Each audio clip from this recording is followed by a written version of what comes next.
दोस्तों, आज की कहानी है स्वर्ग का मार्ग। महात्मा बुद्ध के समय की बात है।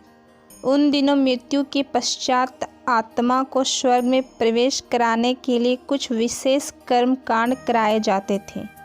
होता ये था कि एक घड़े में कुछ छोटे छोटे पत्थर डाल दिए जाते और पूजा हवन इत्यादि करने के बाद उस पर किसी धातु से चोट की जाती।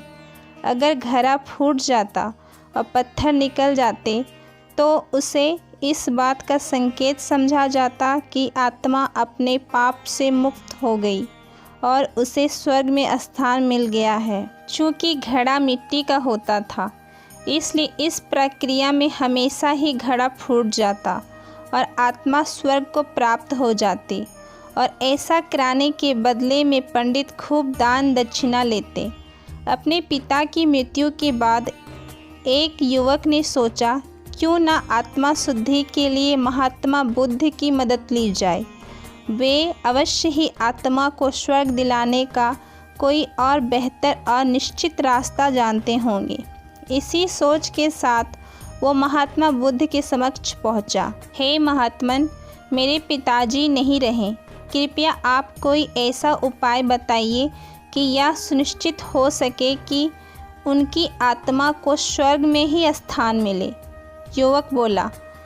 बुद्ध बोले, ठीक है, जैसा मैं कहता हूँ वैसा करना। तुम उन पंडितों से 2 घड़े लेकर आना, एक में पत्थर और दूसरे में घी भर देना।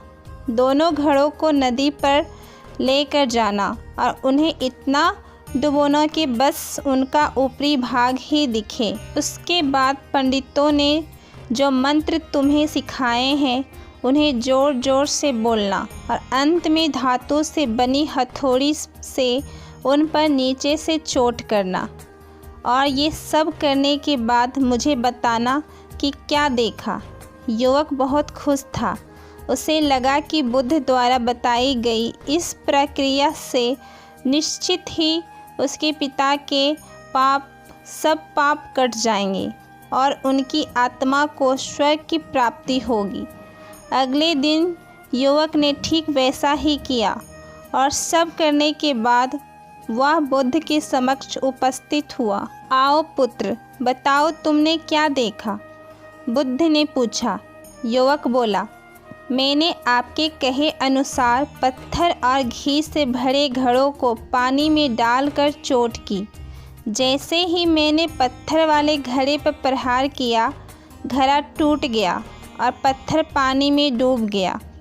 उसके बाद मैंने घी वाले घड़े पर वार किया, वह घड़ा भी तत्काल फूट गया और घी नदी के बहाव की दिशा में बहने लगा। बुद्ध बोले, ठीक है, अब जाओ और उन पंडितों से कहो कि कोई ऐसी पूजा यज्ञ इत्यादि करे कि वे पत्थर पानी के ऊपर तैरने लगे और घी नदी की सतह पर जाकर बैठ जाए।